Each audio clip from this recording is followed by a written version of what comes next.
Welcome to Mystic Dog Mama, the podcast for soul-led dog mamas looking to nourish their dogs and themselves, mind, body, and soul. I'm your host, Dr. Alexia Miller, holistic canine nutrition and well-being consultant, here to walk beside you on your Mystic Dog Mama journey. Hi there. If you are new here, welcome. And if you're a regular part of this beautiful community, welcome back. I am so glad to have you here.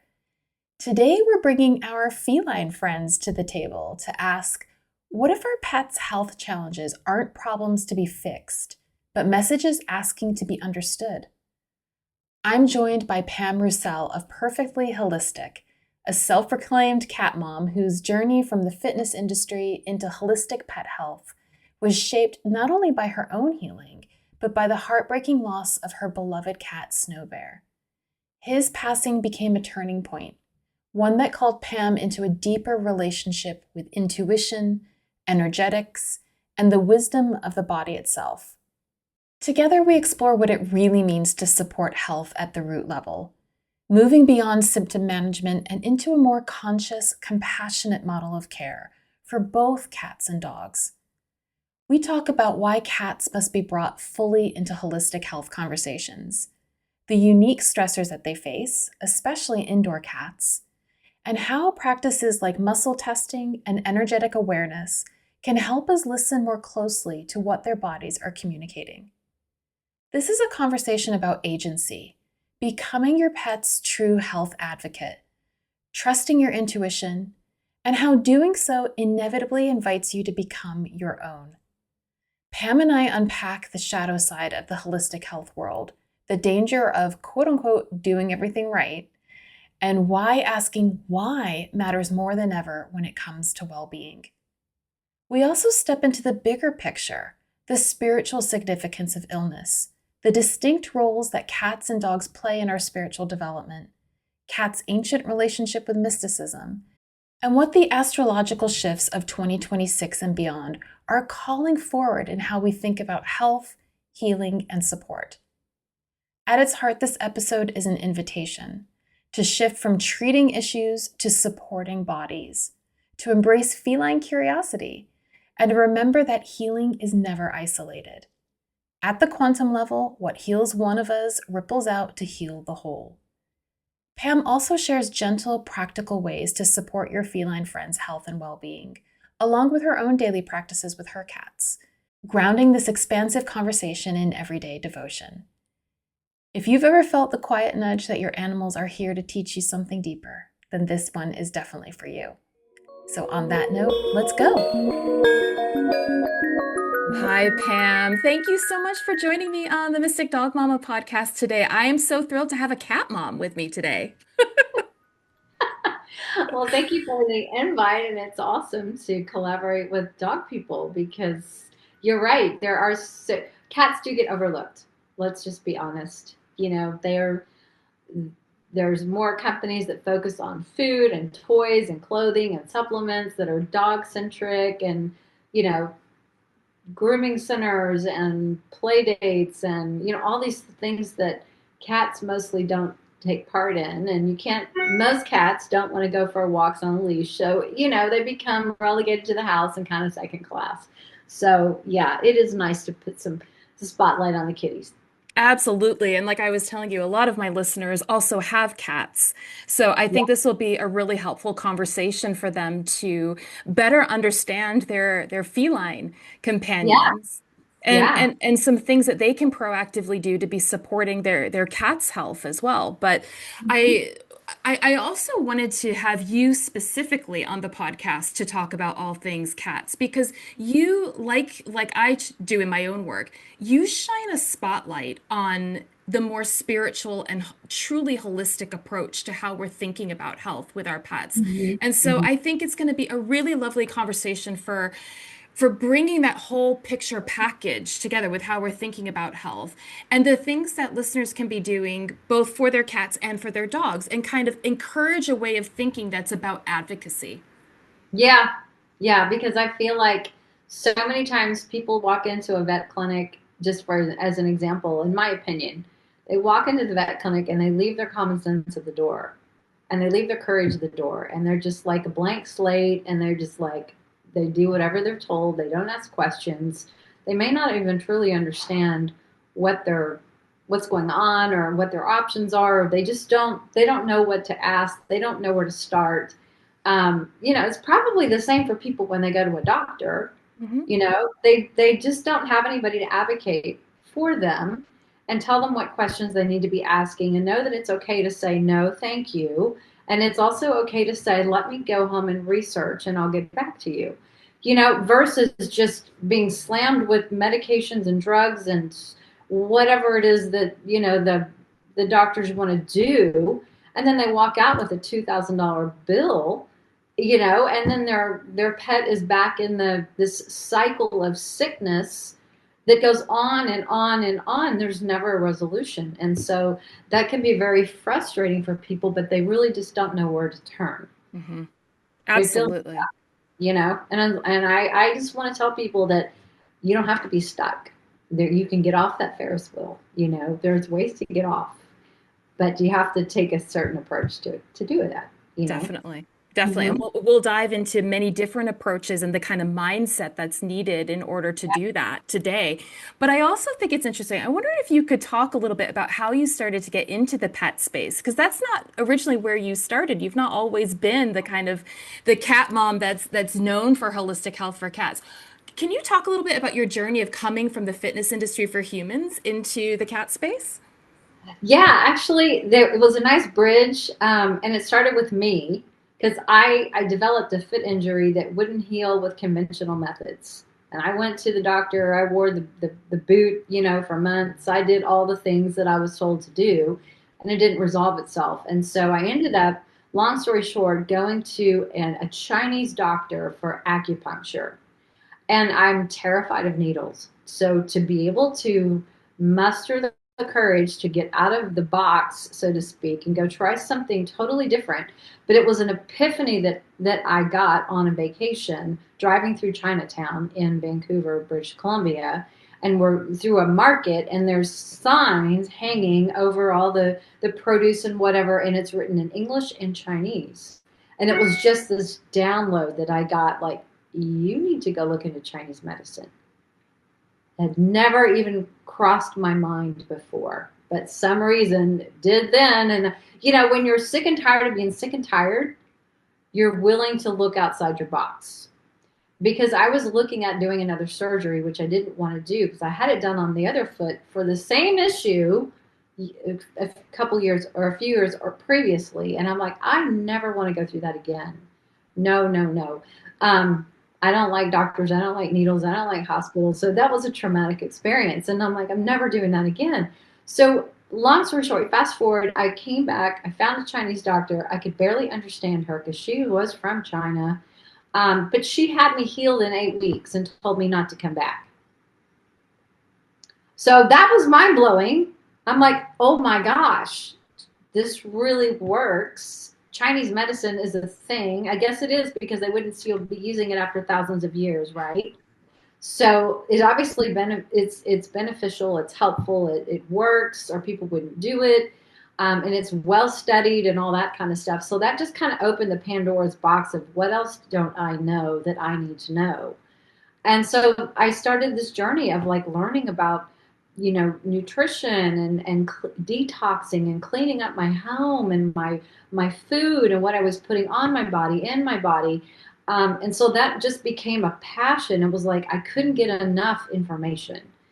And then one of my friends was going to a naturopath clinic for her hormone stuff, and she came back to work one day and she goes, "Oh, I saw somebody taking their kitty over there." And I'm like, "Really? They took a cat to the naturopath doctor? What were they doing over there?" And they do a lot of muscle testing at this clinic. And she was trying to explain to me what the muscle testing was all about because I'd never heard of that before. Well, fast forward, when one of my cats started having chin acne that wouldn't go away, took her to the vets, right? And they're just like, "Oh, try to scrub it off." And they were making all these excuses like, "Oh, it's just this, it's just that." We did all the things and it never would resolve. And so we even went to a feline, a dermatologist for animals. And they wanted to do extensive allergy testing and put her on this prescription food diet. And I'm just like, no, that doesn't make sense to me because that's not fixing the problem.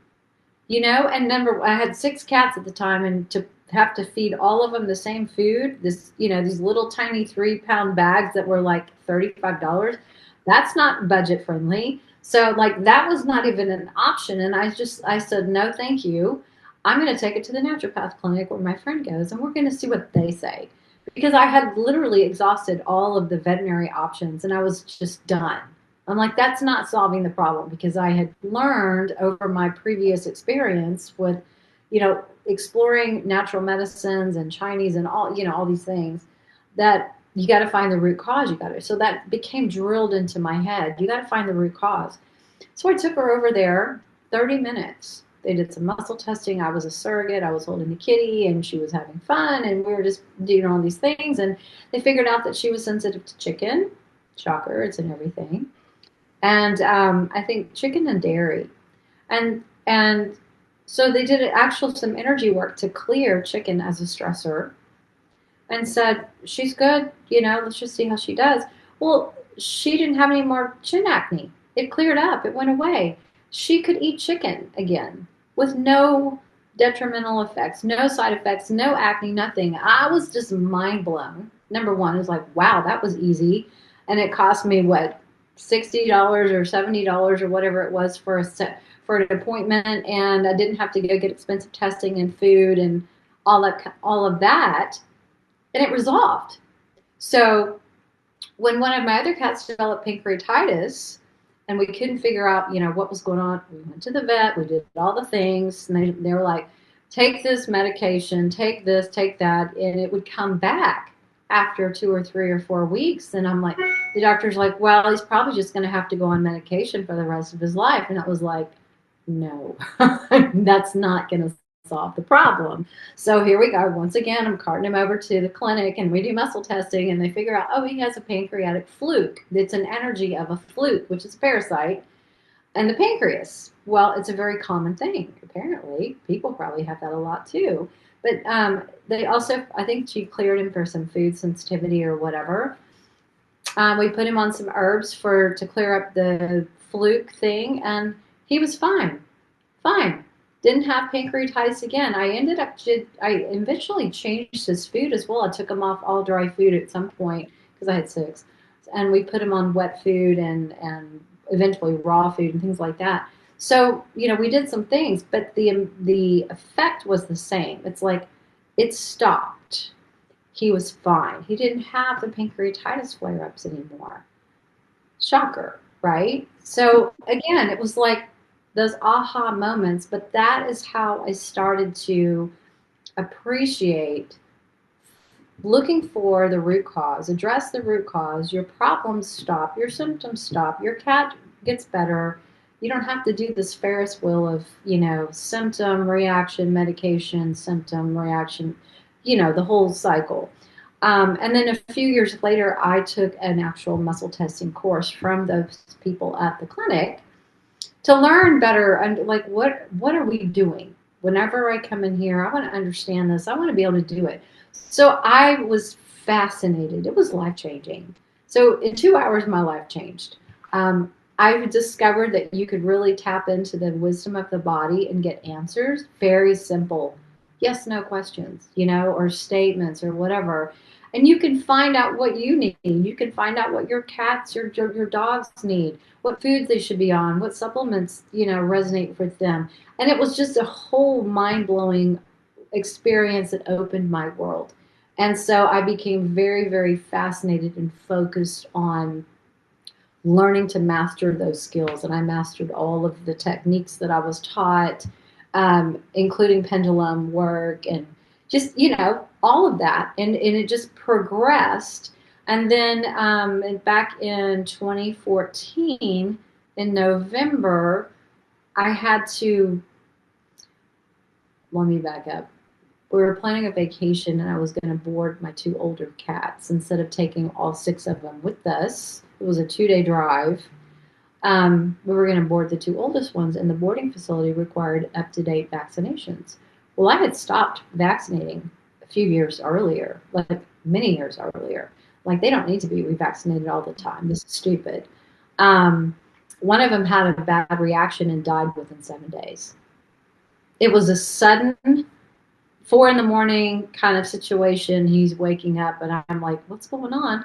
And he had all the swelling and everything. It was horrible. Um, but yeah, so he died suddenly from getting vaccines, and because not listening to my intuition that says don't do this, you don't need to do this, don't do this. I could have just taken him with us. But for whatever reason, the universe had a different plan, and Snow Bear was part of my journey to show me what my purpose was. And his passing is what made me stop and think. I've learned all this information. I need to start sharing it with people, with cat parents, to help them not make the same mistakes. Because I've done them all. I've done it all wrong. For many, many years I did it all wrong. So let me help be that education mouthpiece, and empower pet parents and cat parents specifically to how to do better with their cats. And so I started a business, as a result of that, and a blog, and then a store, and then just continued the learning process and got certifications, went into energy healing work and all of this. So I built my company for about, I want to say 8 years, 7 or 8 years, but while I was working a full-time job in the fitness industry. And then finally, and at the end of 2021, I turned in my resignation and said, I'm done. I'm going to go full time. So it's been 4 more years since then. So it's a journey. It's a purpose, and Snow Bear has been very much a part of this journey. I studied animal communication because of him, because of my guilt that I felt over that whole experience. But it opened my world to the whole spiritual side, and that was so cool. Like, oh my gosh, I don't have to feel so much grief and sadness. I can connect with him anytime. And he comes and visits, and it's usually encouraging messages that they're just, or checking in, or whatever. And I'm not an animal communicator by any means professionally. I'm much better with the muscle testing and energy side of stuff. So I have people that work for me who do all of the animal communication. They just have a gift that's beyond comprehension. So, but it opened the whole box, the Pandora's box again, to the spiritual side of things. And I was just, having the opportunity to see things from a different perspective, because it was not anything I had ever experienced or was taught as a child or growing up or anything like that. It wasn't until much later, after he died, that I just started learning all these things. I'm like, oh wow, this is really, really cool. And it changes your whole perspective of divine intervention, of purpose and universal law, and the whole thing. It just broadens your horizon on a scale that you begin to look at your world differently, and you don't get stuck in the myriad of the muck, that so many people get stuck in, and the worry and the fear, and trying to control outcomes and all this kind of stuff that leaves people feeling hopeless and sad and depressed and stuck, and unhappy. And so it's like, you don't have to choose that. There's just a bigger world if you're open to look at it and learn. And that's what's been really, really fun. Oh my God, that's so, so beautiful. Thank you for sharing that. And it's interesting how much your story actually parallels my own story. And Mm. also stories of a lot of my clients and listeners as well, where there is this kind of crisis moment that Mm-hmm. asks you to, it's that rub of challenging what are the long held beliefs that you've had, and how Yes. can you be open to something different. And I think what's beautiful about what you're talking about with the spiritual component too is, I don't know if you see this or if you feel the same way about this with the holistic space, but I think coming from a Western perspective where we have been introduced to Eastern philosophies, we Mm-hmm. often try to co-opt them and then, in a sense, substitute them for our kind of pharmacological approaches. So we'll be using herbs with the intention of getting rid of symptoms. We still have that mindset. Yeah, treating symptoms. Of treating treating symptoms. symptoms, right? Yes, Exactly, yes. exactly. And I feel like what we're being called into, and you and I had previously had a little bit of a conversation around this sort of astrology of this time. Like if we want to kind of zoom out to what are we going through, not just in our individual lives, but the kind of evolution of our human experience here, that Yeah. we are at this time of massive change where we are an acceleration at the same Mhm, time. We're mhm. being asked and challenged to really shift everything that we understand as real, everything Yeah. that we understand as truth. And so, with that, within the Western context, I've seen a lot of harm being done within the holistic space that is just mirroring the harm that's being done in the kind of traditional Western space. And what I feel you're talking about is something that I see as a pattern that I feel like we're being invited into. And I'd love your thoughts on that, which is more this space of understanding that everything that happens to us is happening for us Mhm, as mhm. a start, but Yeah. also that healing is becoming more about understanding how do we support the body at a physical level, an emotional level, a spiritual, energetic level to Mhm. heal. So we reframe what it is that we're introducing to the body as not getting rid of or fixing or treating, but it's actually about it becomes more understood as like energy and information that is giving the body something to work with as a support to go Mhm. on its own journey. And that journey also might not be healing in the way that we think of it in terms of getting rid of. I wonder what your That's thoughts are on that. well, that's so true. And I think number one, I do feel that even the whole, I'll say holistic vets are not always holistic. They do, in some cases, try to put a symptom again, but use an herb or use a homeopathy or use this, instead of a drug necessarily. But at the same time, they're trying to treat a symptom.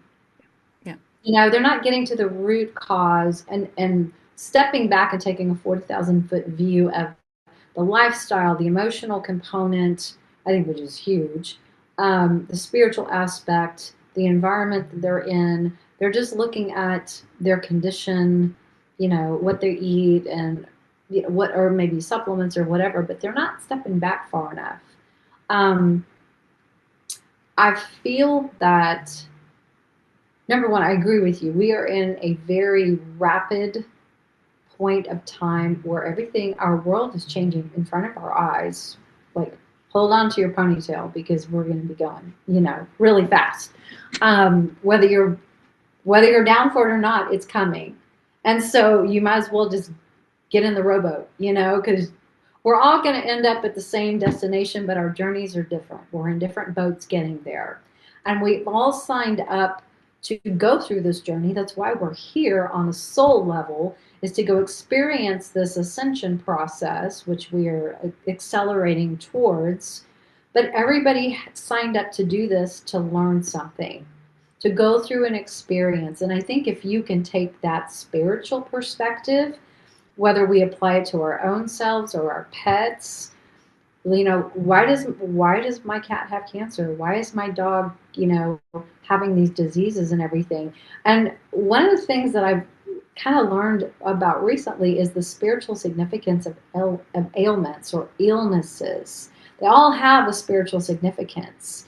Um, so the question is, why is it not necessarily why? You can say, why is it happening to me? But then go do some research and look up the spiritual significance of this particular issue, and then do some deep thinking about it. Sit with it, journal, meditate on it, and see what messages come through. Like, what do I need to change? What do I need to work on? Because I'm obviously not getting the message. I haven't learned the lesson yet. I'm here to go through something so I can get to the other side. um, and what's funny is, if we don't get that message, it keeps coming back into our circle. You know what? We can shove it aside, we can ignore it, but we're going to keep circling back. We're on that Ferris wheel until we reach the point where we're like, okay, I got it. Can you please? I just want to learn the lesson, and really sincerely want to learn the lesson, because that's when the teacher arrives, right? When the student's ready, the teacher appears. Chinese proverb, I think, or Japanese proverb, one of those. Um, I think it's important that we step back and think, because it does happen for us because we signed up for it. And people don't realize, I don't think in this Western culture, especially, we have been so shielded from the spiritual influence, except for religious influence. So on a grand scale. Mhm. So we don't know, we don't hear about, we're not taught about the whole spiritual side of things. And does that make sense? I mean, Totally. because Totally. when you start to learn that there's a whole spiritual world that has nothing to do with religion, and it goes much, much deeper than that, and why you're here as a soul, and the people around you, your soul contracts, your pets that are involved in your life, and you look at the cycles through your life, and you look at the things you've gone through and things have changed. It's fascinating, and you can look at it and go, wow, what was that part of my life meant to teach me? What did I learn from that? And then you'll see that those people kind of fall away, and you have a new set of circumstances or friends or whatever, and you go through that for a few years, and then those kind of dissolve and fade away. Some of them stay with you through the whole time. It's this thread, that's common thread, and those are the key people that are surrounding you that agree. It's like, I'll go through this whole process with you from beginning to end. And then there's like helpers, I'll call them helpers, that kind of come and go along the way, that play a role in something that you're meant to experience or go through. Um, and when you can look at it like that, instead of the woe is me, even, and I don't want to sound insensitive, but even when your pet is sick or dying or has died, and we're so stuck in the grief, or a parent, we've lost a parent, we've lost a friend or a child, whatever the case might be, if we can step back and say, this happened for me, not to me, what is the purpose behind it? But really, really, really want to seek that information and know that, and learn the truth, because there's always a reason that that happens for us.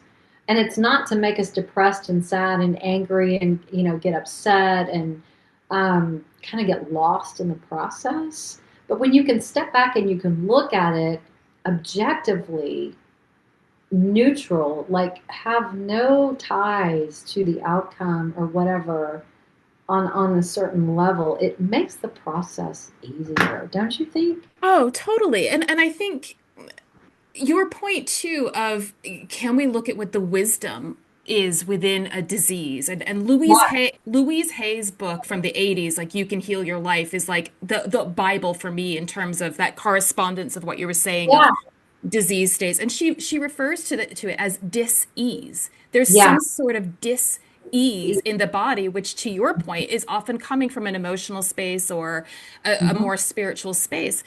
And I think what you're talking about is really referring to what I feel is needed in terms of destabilizing the way that we think about health and longevity in the Mhm. West, where again the kind of holistic space has taken over with like even the Forever Dog, which I love those books. I love those conversations that are coming out about health. And I find them problematic at the same time with this idea of we want to keep our loved ones around us alive for as long as possible without asking those bigger questions of, but is this the right thing in their journey? You know what I mean? And are they having a fulfilled life? And when they do pass, it's not seen as a failure on our part because I think a lot of people feel like that. Well, Yeah. I gave my dog broccoli and I cut it up and I let it sit for 90 minutes every time I was feeding it, but he still got cancer. What did I Mhm. do wrong? I think there's a lot of that tendency, particularly in this space of empathetic pet parents who are trying to do the best. They're being influenced by all of this other media and noise around what that looks like.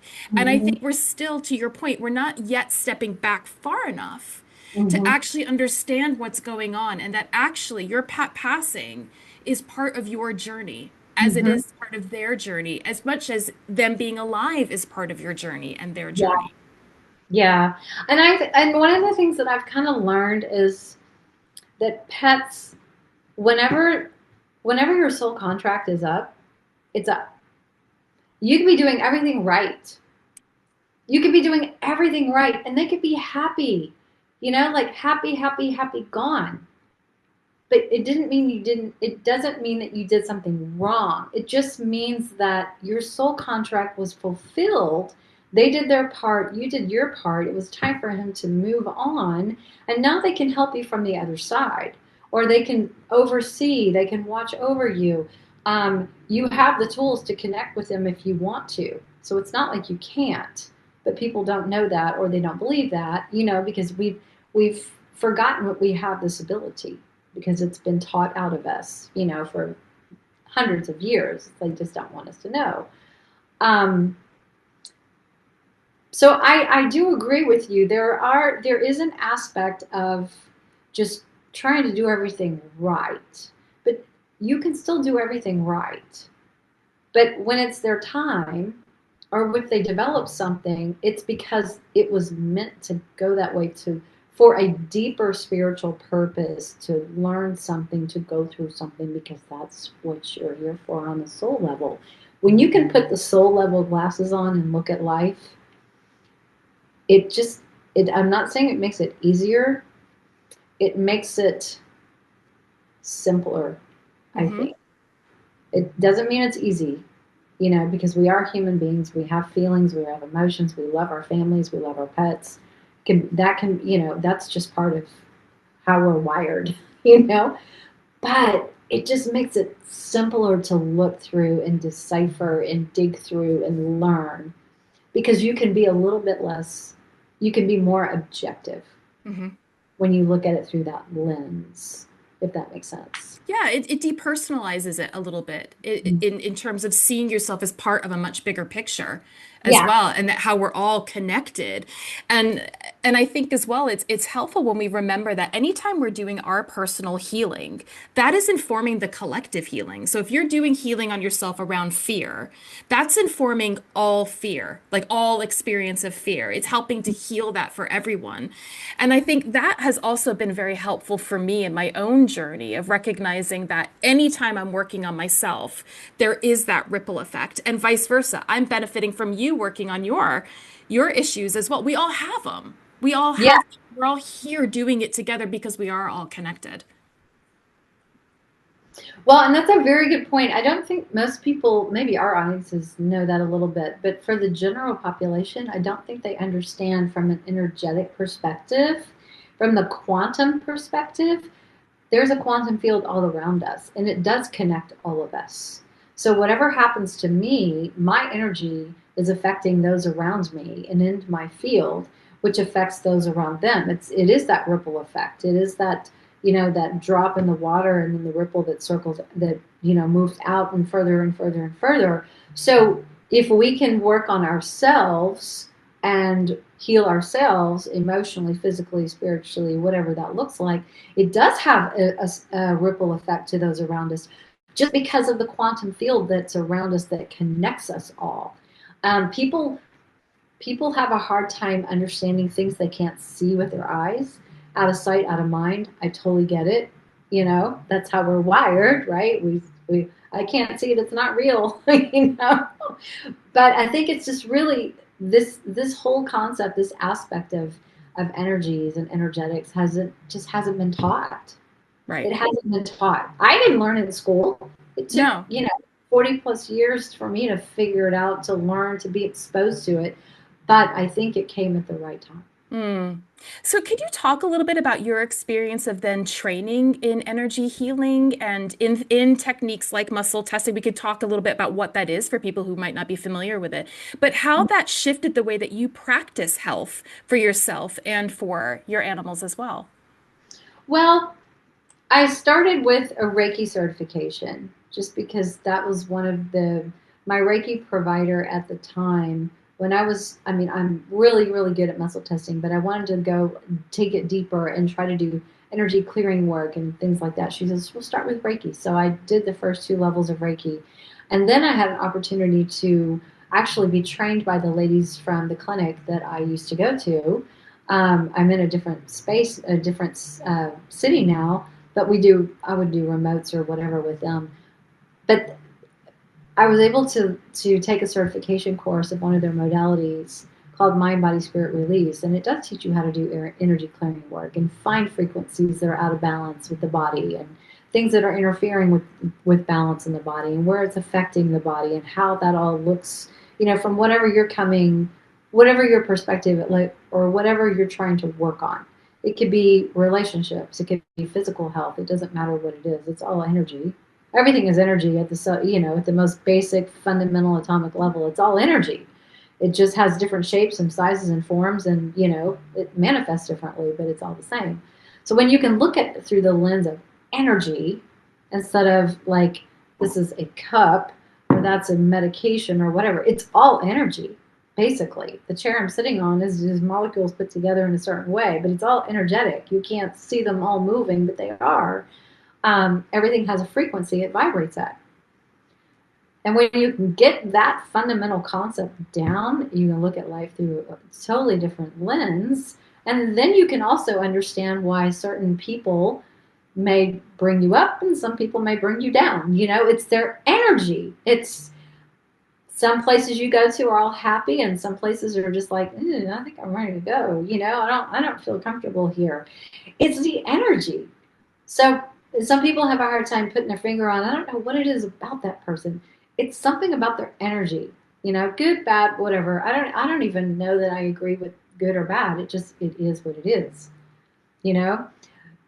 We put labels on things because it's easier for us to relate or, talk about it or whatever. But at the end of the day, is it good or is it bad? No, it's serving a purpose, for whatever that is. That's my job to go figure it out, so we can look at, my cat is sick. Is that bad? Well, it's costing me thousands of dollars and she's in the hospital. Is it bad? I don't know. It just is. I mean, it's a situation that has to be dealt with. What am I supposed to learn from this? And that's one of the hardest things for people to understand, because we are so emotionally attached to our friends, our family, our pets. Of course we are. We love them. It's our nature. But when you can rise above that from a spiritual perspective and just say, okay, what is it that I am supposed to experience from this? Is it the loss? Is it the passing? Did I sign up to go through this process of grief and learning?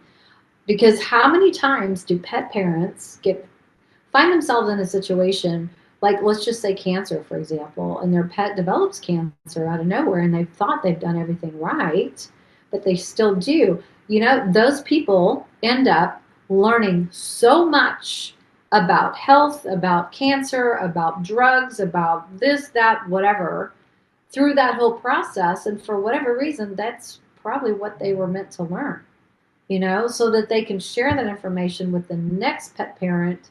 Is, what, I've been there, I've gone through this. Let me tell you what worked for me and what didn't work for me. And let me refer you to someone who's really, really good.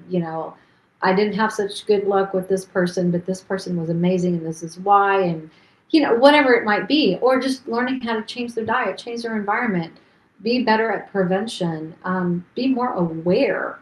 We all go through these learning processes in order to share and what do you call it? Pay it forward. Like, I'm going to learn it. I'm going to share it with you and pass it on. You go through whatever you do and you learn it and you pass it on. I mean, that's kind of it's kind of like that quantum field again, right? So, but the energy work has been amazing to see how just the power of intention and working with whatever energy modality you work with can help shift things. Because so many times energy just gets stuck. Things are stagnant. But if we can clear it, we can move it, support the body, systemically, shifting that energy gets things moving again. And one of the things that's always kind of stood out for me is the body is not an island. The organs are not islands. The glands are not islands. They're not isolated by themselves. And that's how conventional medicine works. They treat everything as a little island, independent of everything else. And that's not how the body works. The body works synergistically. We can't have a body without a stomach. It doesn't work. We can't have a body without a heart. It doesn't work. You know what I mean? So everything has a role. Everything has there's a reason it's in there, and it's doing a job. systemically working together. So we have to treat the body holistically. And that's what holistic means. Whole. You treat the whole body. You're not just one little piece, one little corner over here on the side, because that little corner of stuck energy or stagnation is affecting everything around it, which affects everything out from it. So that's super, super important. And doctors tend to forget that, in my opinion. Hmm. They do. And I think we also, the body is not an island, but also that being within the ecosystem of the home and the wider environment is not an island. So that's where Right. our emotions can be impacting our pets. Again, not with a blaming thing, but just an understanding of that Yeah. interaction Just with awareness. everything. Just an awareness. Yeah. Exactly. Exactly. Yeah. But something that I think is really useful to talk to people about as well is to your very first point about how we have become disconnected from our own agency, our own knowing. We have given our agency over to the white coats. And white coats play their part, their role. This isn't about a kind of bashing of the medical industry. This is about understanding that you have agency within this relationship and that they are there to give you their opinions, Mhm. right? And then you are meant to take that information and make sense of it and feel it. And I think muscle testing is a really useful way. It's a thing that anybody can do Yeah. that that helps you to connect into your own wisdom and give you a sense of agency for evaluating is that right for me? Is that right for my pet? Is that, like you were saying, is that supplement or that food or what? You can use it in a large, a variety of contexts. But I Yeah. think it's worth talking to people about how they might want to consider something like muscle testing, what it is, what it's actually doing, and how they might be able to use it at a very kind of beginner level in their own journeys with their health and their pet's health. Well, muscle testing was developed by a chiropractor called Dr. Goodhart. I can't remember his first name. It was years and years and years ago, and it's been used for decades by natural health providers, nutritionists, holistic health doctors, and things like that. But it's basically, at the most fundamental level, it is asking the body questions and getting yes, no answers, or true or false answers. Your body is innately wise to what supports it, what weakens it. It knows what's going to strengthen it, what's going to make it healthier, and what's going to weaken it and make it sicker. And so by tapping into just simple, basic statements, yes, no kind of answers, you can ask the body questions. And typically muscle testing is done, like if you have a practitioner, they do like arm testing. Well, they'll, if it's a strong answer, your arm stays strong. If it's weak or it's a no, it drops. And, that's like strong is resonance, it's agreeing, and weakness is it drops and doesn't agree, your body doesn't want it. So that's like the most basic common way that muscle testing is done that people are familiar with.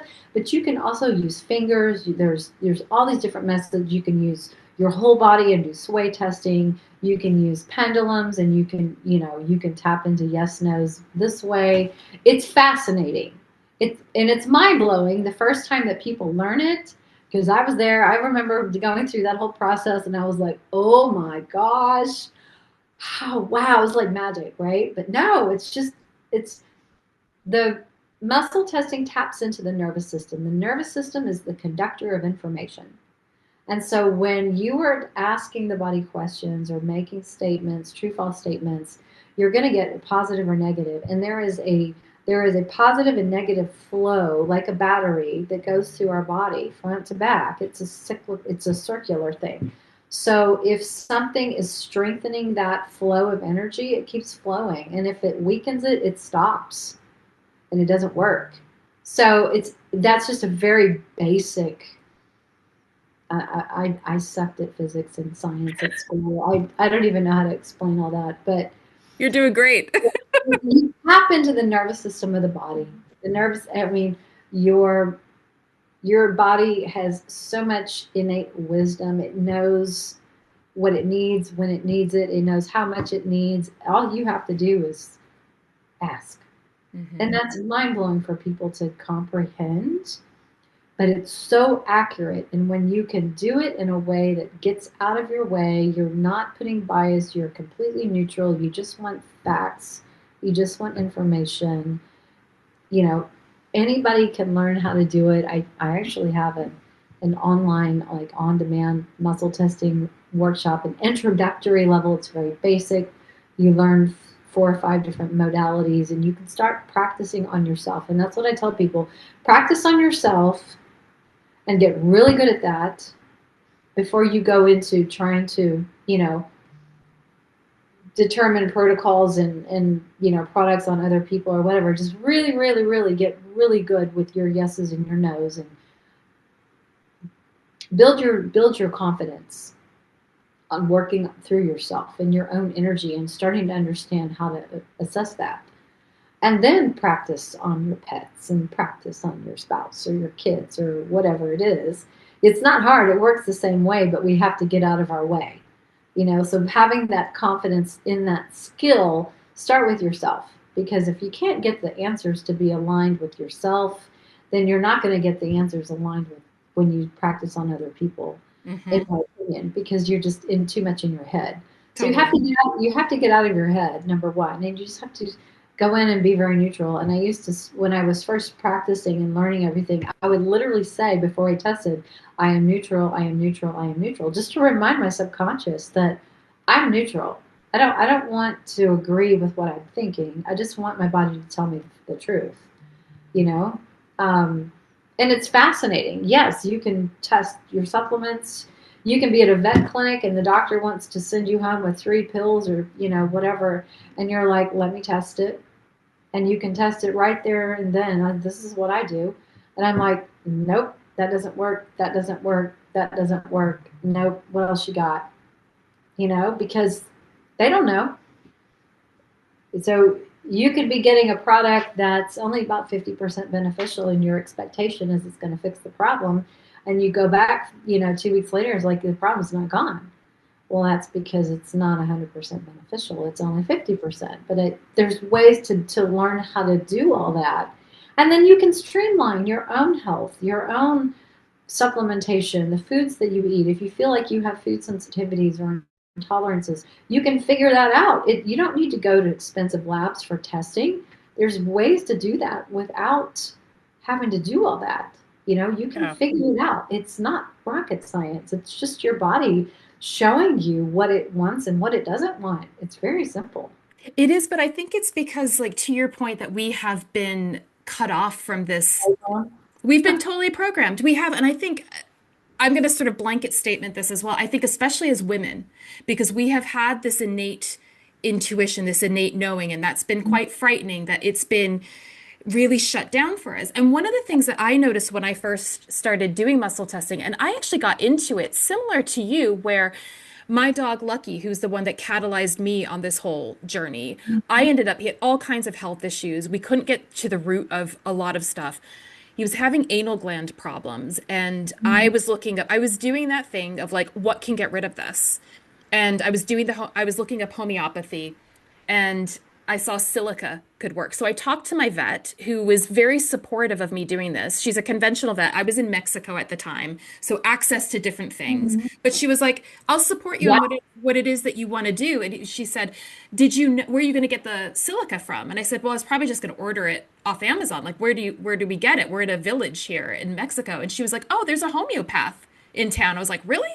So I went and in my pigeon Spanish, I'm Oh, trying to, yeah. I'm asking for the silica, and he's like, "What do you want it for?" And I was like, "Oh man, how do we say anal glands in Spanish?" I was, I was just like, having to do this whole thing. It's for my dog, blah, blah, blah. And he said to me, "Will you come and sit on the table?" And he started doing muscle testing on me as a proxy for Lucky, Yeah. Yeah. Yeah. who was nowhere near. Lucky's at Yeah. home. I'm sat in the clinic and he's doing muscle testing on me. And Yeah. he was also using the body code, the emotion code and Okay. body code from Dr. Bradley Nelson. And I recognized some of the stuff I was like, because he was talking to himself really, like really low. And I was like, I think I heard line A, line B, column A, column B. I was like, I know what he's doing. And Yeah. then he explained to me that at the root of Lucky's problem, so he's not seen Lucky, he's not done a physical evaluation. He said, like your cat, he has a sensitivity to chicken. And I said, well, we tested him for allergies, but of course it's not an allergy. An intolerance is different from an allergy. So he's not Exactly. allergic to it, but he had a No. sensitivity. So I Yeah. removed chicken from the diet, did some gut healing stuff for him. Lo and behold, the anal gland stuff went away. And like your cat, he could start eating chicken again. Yeah. Imagine that. It was amazing. It was amazing. And I mean, fortunately, my vet was like all on board with this. So she really got it. And I understand if you don't have that kind of a relationship with your vet, that might be sort of hard to navigate. But it got me thinking, like you, about what do I not know? What are all the things that I'm not aware of? What are different philosophies of health that Hmm. I'm not aware of that I maybe should be aware of? And how can I tap into things? But I started to notice as I practice muscle testing, and for me, it was a sway test is a lot easier for me. And I Yeah. also find using my pendulum. So this is part of it, is finding which way of doing it works best. Analogy works. Yeah. That really Exactly. comes easily for you. Yes. Exactly. And pendulums were kind of a go-to for me. I started to see that my body knew already before I even asked the question. I was like, it's just wait a sec. I kind of knew that. And it Hmm. started this relationship, this redevelopment of a deeper relationship with Hmm. myself. So Hmm. it started off as I want to try to figure things out Yeah. and has gone into this tool for really deepening my own relationship back to myself. And I think that's the beauty of these kinds of practices too. Oh, 100%. Because I'll be like, I'll have some issue come up with either my cat, me, or a client, or whatever, and I'll be wondering, like, okay, what remedy? And all of a sudden, a word will, like, the remedy will drop into my head. It's like I call them downloads. I do a little download. Mhm. Okay, I wonder if that's it, and I'll go check it, and it's like, yeah, that's the one I want. That's the one it needs. That, whatever. It's just you develop that intuition on a whole nother level. It takes practice, but yes, it's like you already know the answer before you even finish asking the question or making the statement, or whatever, before your pendulum can even swing, and then your testing confirms what you got. Yeah. It's so wild, but I think that's the cool thing of just developing your intuition, Yeah. because that's your spiritual connection to your higher self. It all is connected, right? The spiritual to the physical to the emotional. It's all, like, if you think about it, things happen on a spiritual level, and then they happen on an emotional level, and then it affects us physically. So it always starts out here. It doesn't always start here. Right. It comes from Right. the outside in. Yeah, this is the end result, is when you see Yeah. it in the physical. That's kind of the last stop, is that It's the it's kind of last come stop. into this. Yeah. Yeah. Yeah, exactly. Pam, I'm kind of curious as to one, what do you feel like we should be asking when it comes to how we are creating the future of healthcare for ourselves and our pets? Again, within this context of the kind of bigger spiritual questions, that's Mhm. level of perspective, and also how we're understanding what health is and what we need. What do you Mhm. feel are the questions that we need to be asking now in order to develop that new way of being in relationship with health for ourselves and for our pets? Well, I think it's pretty simple, and I preach this all the time, is ask why. Why? Don't let, like, for example, let's take a cat who is vomiting. People take their cat to the vet because it's vomiting. The vet doesn't ask. I mean, they never ask the vet why.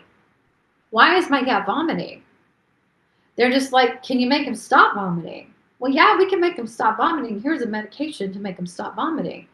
But that's not the question they should be asking. They should be asking, why is my cat vomiting? Because there could be a multitude of reasons. It could be spiritual, emotional, physical. It could be the food. It could be intolerances. It could be GI, leaky gut issues. It could be a number of things, and it could be more than one thing. But there's usually always a root cause, and then there's layers. There can be layers. Like, let me give you an example.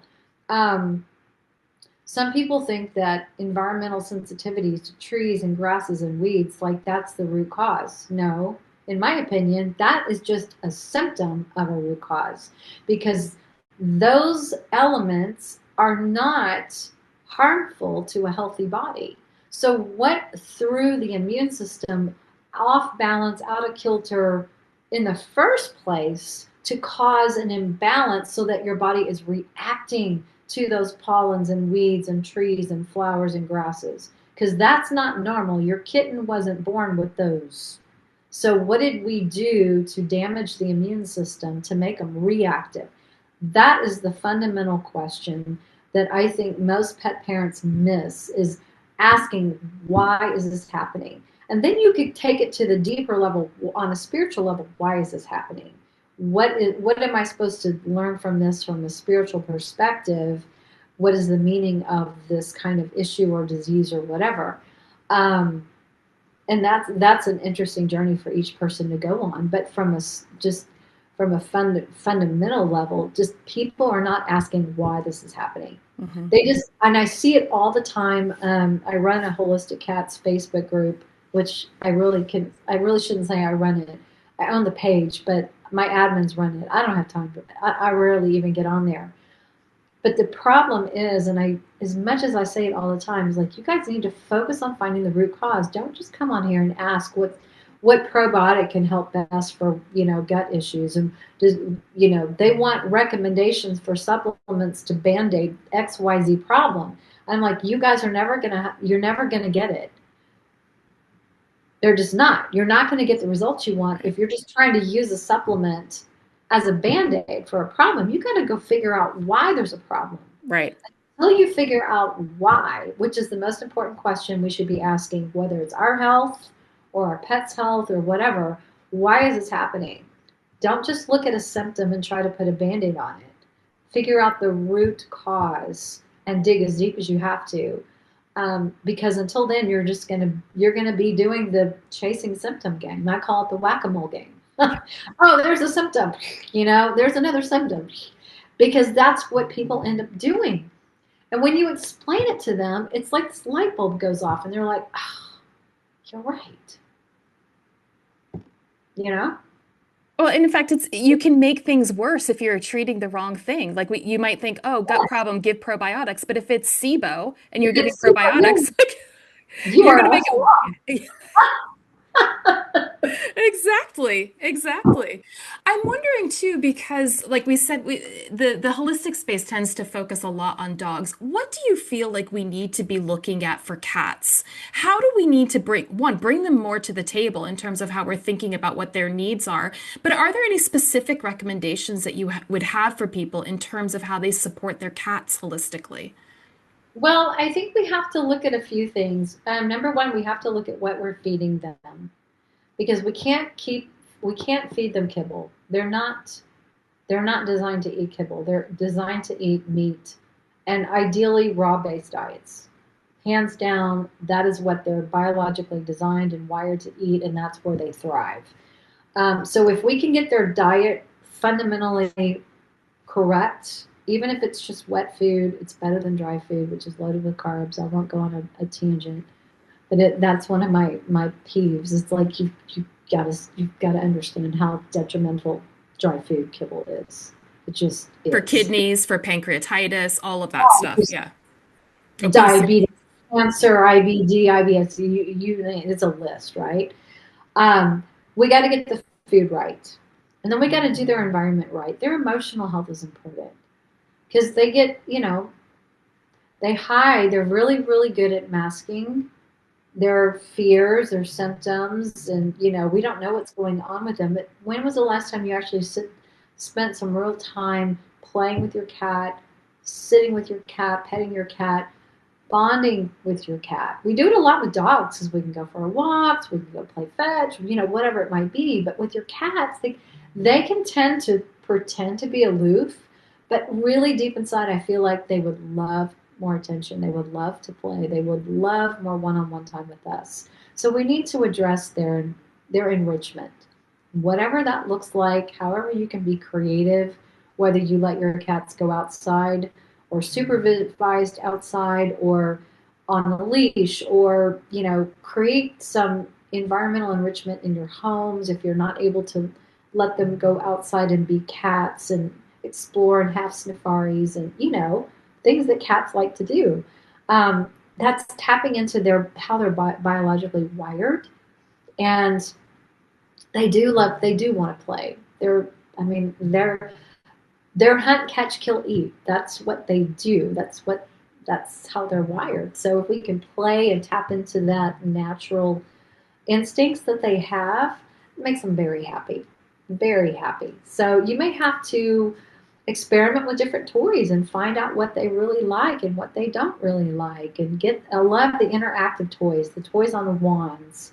Those are the best because it forces you to engage, and you can control that toy and play and get the tunnels out, get the paper, give them some environmental enrichment and work on their emotional health, because I think it's just most people just put food in a bowl and just forget about it, right? So I think that's a huge part of it. But food, and then depending on what's going on with them and where they are in life, targeted supplementation can help support the body, whatever that might look like. It's different. Go back to your muscle testing, figure it out what they need, and then just help them be happy. Make sure your home is a positive energy space, because if our energy is not, well, they're going to feel it, and it affects them. And going back to our original conversation, but cats are they're very special spiritual creatures. They're so intuitive. Everyone is different. Their little personalities are so unique. And when you can really get to know your kitty's personality on a level that you could pick up a phone and know which one is purring on the other end, I can do that because I love we it. spend a lot of time with them. You can put the phone up and you can recognize their purr. I used to do that. And it's wild that you can be so in tune with their voice and, just, oh yeah, I know which one that is. And, but yeah, look at their spiritual health, look at their emotional health, look at their physical health, and and sometimes they'll just tell people, just sit on the floor and observe, just watch them, just not with your phone, not distracted, but just sit and observe and be your cat. Like, what are you looking at? What are they doing? What do they seem interested in? What makes them happy? What makes them scared? And what can you do to help them and their environment live a happy or healthy life? But when you can get those main things down, and clear your home of toxins, use purified, filtered, clean water. So many. My other issue and pet peeve is just the toxic environment. It's a toxic soup that some houses are, with all of their fragrance candles and their air plugins and their Tide laundry soap that permeates the little house. It's just chemical smell. I went for a run this morning, and then just down the street, somebody had the garage door open, garage door outside, and it was like all the chemical smells. It smelled like the laundry aisle at the grocery store with all of the fragrances, and I'm like, oh my God, that was just from the garage. Yeah. I can imagine what their house might smell like. I just, ugh. It's like our cats are their paw pads absorb anything they're walking on. So if you're cleaning with Pine Sol, guess what? That's going in their body. If you're using harmful fragrances, they're inhaling that, and so are you. It's like people just they're unaware. Again, I think we're just so programmed to think that chemicals that smell good are just great smells. No, it's chemicals, it's toxic, those have very detrimental effects. And when you consider the toxic load that the body carries, it can do it for a while and then it can't. And you don't know what that fine line is until you start to see symptoms. It's like the tipping point. The body can only hide it so long, and then all of a sudden your cat might start having an odd symptom of, name your symptom. It's like, oh, that's weird. They never did that before. I wonder why. Like their body is trying to show you something's off. My body needs support. You need to address this. That's what a symptom is. It's a warning light. So, specifically. But if we can clean up our homes and use the non-toxic things, clean up the water, clean up the food, those are fundamental things. And then avoid things like chemical-free products, avoid vaccinations. I've become, yes, an anti-vaxxer because they're not necessary. When you understand that the T cells are memory cells, a cat can get vaccinated early in its life for name your, FERCP, distemper, whatever, a rabies shot. They don't need to keep redoing it over and over and over and over and over the rest of their life because their T cells record that memory of that virus, that information. And if they are exposed to that virus again, that immune system mounts an immune response. It's the same way for us. It's like, and this, when it hit me years ago, I was like, I was floored. It's like, why am I doing this to them every year? I don't go get shots every year. Number one, I'm needlephobic, so that's not going to happen. But I don't go get shots every year. Why am I doing this to them? They're indoors. Where's the threat? It's like mind exploded, It's like when you start to think logically about some of this stuff, it just it breaks that programming and you can't unsee it. Once you see it, you can't unsee it. You can't unknow it. And then you question everything. And it's like, no, I'm not doing that anymore. I'm not doing that anymore. That doesn't make sense to me. And it doesn't help them.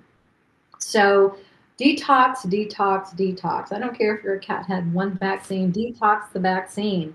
Clean up the metals out of their body. Clean up the chemicals that are throwing their bodies out of balance from 5, 10, 15 years ago when you gave them vaccines. Yes, it's still having an effect. It's just cumulative over time. And then that's why you see so many cats be fine for years and all of a sudden they start to have symptoms. Well, guess what? That immune system dysfunction started years ago. And it was a slow boil. And over time, through stress and other exposure to toxins or whatever, that tipping point it's boiling over now. And you're having immune problems. You're having cancer. You're having kidney problems. You're just name the problem. You know what I mean? It doesn't have to be like that. So use common sense when it comes to their care. And just because someone in a white coat shares their opinion doesn't mean that you have to accept it. Go home and do your research. I think that's a big part of what we're being asked to step into. So going back to how we've been talking about like the bigger kind of ascension process, it is about stepping into your own power. And that's where I feel like our dogs and our cats are vehicles for us doing that. Right? They're part of instigating that part of our journey of ask better questions. Yeah. Read the information, become literate in things like data sheets for drugs, etc. It does, again, it's not that any of that stuff is bad or good. It's understanding, is it right for your animal at this time? And be informed. Like don't put off let me say this. Don't hand off responsibility to other people to do things, to make decisions for you. It's our own personal responsibility to take care of ourselves, not let government tell us what we need to eat and what to take. And no, that's my responsibility. So I need to educate myself for what I feel is right for me and my pet. And taking back our personal power. Stand in your sovereignty. You are a sovereign individual. You are a sovereign being, a soul. No one should control you. It's like the buck stops with me, not with the people above me or who I work for or, whatever. It stops with me. So it's my responsibility to be my advocate, to be my pet's advocate. I can't hand that over to my vet. I can't hand that over to my doctor. And that's another reason why muscle testing is so important, because it does allow you to take your power back. And if something that they're recommending isn't agreeing with your pet, and you can muscle test it and determine that it's not working or it's having adverse effects, you can step in before there's a problem, or if the problem develops, and go, no more of that. Right. No more of that. No, I don't care what you say. And I don't care how many years of medical school you went to. That doesn't agree with my pet. I'm not doing it. You know what I mean? I mean, we just have to find our voice. And I think in this spiritual time that we're going through, people are waking up and they are starting to realize that they have a voice. And they might start out with a little whisper, because their confidence isn't really there yet, but they're tiptoeing into the water. And I think more and more people are getting the courage to just stand up and say, well, wait, wait, wait. I need to think about that. I don't know that that sounds right for me. And I tell people all the time, listen to that little small voice in your head. If you have any reservation about something, that's your intuition trying to guide you and make you stop and think or pause or just a hard no. So many times, I can't tell you how many times pet parents tell me, I didn't want to do it, but I just caved and I gave them the shot or I gave them the medication and the doctor was pushing. And so I just said yes. And I knew it probably wasn't good for them, but I did it anyway. And I'm like, okay. And did you learn? Yes. So pay attention to that intuition. Your intuition was screaming at you that that was a no, and you ignored it. So now you have to deal with the consequences of that decision because that's what you signed up for to do. Right. Right. So don't get in the guilt and the blame game. Just go, okay, I made the decision. Now I have to learn from that, and I'm going to learn. And it can be a very painful lesson. I've been there. It's horrible to make those life-changing decisions that you can't take back. But again, it's an opportunity for us to go, okay, I'll do better the next time. And next time my intuition is screaming at me like, no, no, no, no, no, I'm going to listen and I'm going to follow it. And I think it's really cool. Like we were talking about our intuitive abilities, just like, growing on steroids. The more you practice this stuff, the more it just gets stronger and stronger and stronger. I've learned to really listen to my intuition. And it doesn't even have to be about health. It can be about just daily life activities. I'll just get a thought dropped into my head that you need to go, for example, I was going to host Christmas about 3 years ago, and I just moved. It was my first year in this rental house that I was in, that I just moved from. And I needed new furniture. And I was like, oh my God, it's the 18th or it's, whatever it was. I need furniture. I don't have anywhere for anybody to sit. And my little intuition said, you need to stop what you're doing and you need to go shopping right now. Right now. So this afternoon, I was like, okay, I'm going to go, because once it gets going in your head, you can't stop thinking about it. It's like, okay, that's a sign. I need to just go. I went to the furniture store. I'd never been there before. It was a new town. I walked in. I said, I was the only one in the store, and the manager said, well, today's your lucky day because it's my last day, and I'll give you 30% off anything you want to buy. So if I had sat and said, oh, I'll go tomorrow, I would have missed that. So that's just an example of when your intuition is giving you a nudge, listen, because your higher self is trying to help you. You can have really good outcomes when you listen to your Exactly. And it's not always logical. So don't try to talk yourself out of it. Like, this doesn't make sense. It's not supposed to. It's not supposed to. You just have to trust it. Trusting. And, I have countless stories about how I've listened and I've trusted kind of on blind faith, but like, okay, you're telling me I'm going to just do it. And the outcome was like better than I could have ever expected. So yeah, just trust your intuition, listen to it. It's there for a reason. It's not there to steer you wrong. You just have to trust it. Exactly. Pam, I could literally talk to you all day. There's just so many things we could chat about. This is wonderful. Is there anything I haven't asked you that you want to make sure that listeners know about? And where can they find more about your work, your courses, all the stuff that you offer? Well, I think we covered a lot. We can definitely come back and do I think another we should. topic I at would another love it. time. I think the most important things we kind of covered, in a broad way today. But yeah, if they want to check us out, we have a blog, perfectlyholistic.com. That's Purrrr, effectlyholistic.com.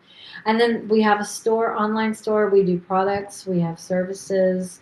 Um, they're not just for dogs. I mean, they're not just for cats. Their dogs can utilize some of these products online, but there's a lot of cat fun stuff in there too, and services for people, pet parents, and pets, not just cats, but dogs, whatever.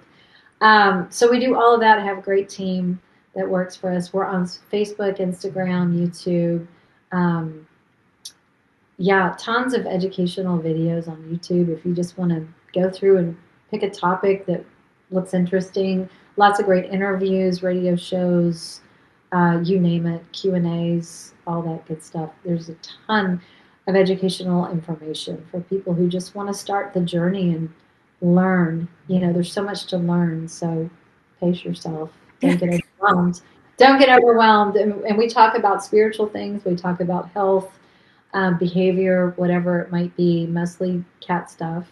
But you can apply a lot of it to dogs too. So, it's not just a one-sided thing. Exactly. Yeah. I will So, leave all those links as well in the show notes. So if you're interested in connecting with Pam, it'll be right there, easy for you to click on. And I can attest there's loads of great information on your website, on your YouTube channel, etc. So definitely check it out. Definitely check it out. thank you. Pam, I wanted to ask you a question. It's a little bit different. I'm gonna change it a little bit to what I normally ask. I usually ask people what they feel dogs, whether that be their personal dog or dogs in general, have taught them about what it means to be human. But I think this is the perfect time to kind of flip the switch and say, actually, what are cats teaching us that might even be different from what dogs are teaching us about what it means to be human? That's a good question. I'm trying to think if I can tap into like my kitties. Um, I think our cats are, like I said, if we just stop and observe them, they're very interesting little creatures. Like what they look at, what they focus on, how calm they are. They rest, they take care of themselves, they bathe. I think it's just a really good reminder that self care is important, because they're fastidious little creatures. They like to groom, they like to bathe each other. They sleep, and look how they sleep so peacefully. It just makes you want to go cuddle up with them. And just self care is important. And just try not to let things around you get you down. Just sit and be grateful. You Mm. know, I think just gratitude, and if nothing else, just be grateful that you can sit and hug your cat. Hug your cat, have coffee, whatever makes you happy, but just have a mindset of gratitude is important. Because our cats are so grateful when they're fed, they're so grateful when they play, they're so grateful if they can go outside and they can, they're so grateful that they can look at birds out the window and cuddle up with you at night. They're just happy little guys. So I think they're trying to model that for us. I love that. That's perfect. Thank Mhm. you so much for your time, your energy, and your wisdom today. I've just loved talking to you. We have a lot in common. We do, and I'm going to take you up on that. Yeah, Let's get back together and have some more conversations because I think yeah, let's do. these are important conversations, and I don't feel like there are many spaces that are actually opening up for these kinds of conversations of linking the mind, body, spirit truly, and Yeah, what we can do in terms of reclaiming our own sovereignty and how we are using that, particularly in this ascension process, because things are going to get crazy. The, they are. the stuff that we've taken as capital T truth and we have relied upon, you can Yeah. see it kind of crumbling, and that can be very destabilizing for people. But there's an opportunity to actually look at, again, this is happening for me. I Hmm. chose to sign up for this. My pet chose to come into my life to walk with me on Yeah. this journey and to Yeah. embrace it with excitement, even when things feel a little bit scary. So I think we need some more conversations around this. No, I agree. I agree. it's an exciting time to be alive and see things, see the shift, see the tradition. And from an astrological perspective, this is the age of Aquarius, so it's the rise of the people, and the I don't want to say falling as a negative, but it's minimizing like the top down control, and it's bottom up control. It's us. It's taking our power back. It's creating the world that we want to live in. So be thinking about the kind of world you want to have and go create that.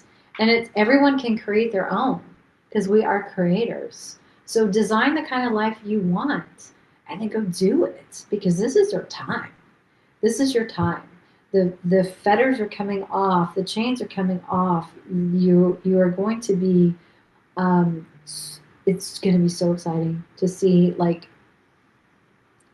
the abilities that we have to build the kind of world that we want to build, not being handed the world someone else made for us, and taking your power back and having just, it's going to be amazing. It's going to be amazing. So look at it with fresh eyes and positive expectation, because that makes the whole process a whole lot easier than being in the fear state. Oh, absolutely. That just accentuates the fear side. So I think it's exciting. It is exciting. Thank you so much. You're welcome. Thank you so much for joining me for my conversation with Pam Roussell. This conversation feels like such a powerful reminder that health isn't something we do to our animals. It's something that we learn to listen for, to respond to, and to support in partnership with them. If you would like to connect with Pam and learn more about all that she has to offer our feline friends, please visit her website, purrrfectlyholistic.com. That's purr spelled with 3 R's. I've left the link in the show notes. So much of what Pam shared overlaps deeply with my fetch approach to health. Moving beyond symptom suppression, getting curious about root causes, honoring the emotional, energetic, and spiritual layers of well-being, and stepping into our role as conscious health advocates for our dogs and our cats. If this conversation resonated with you and you're longing for a community that explores health through curiosity, connection, and conscious care, you are so welcome inside my free Fetch First Light Facebook group. It's a space for like-hearted guardians who know their animals are guides, teachers, and mirrors, and who want to walk this path with support rather than doing it alone. I've also left that link in the show notes. Thank you so much for being here, for listening deeply, and for honoring the medicine that your animals are bringing into your life. Until next time.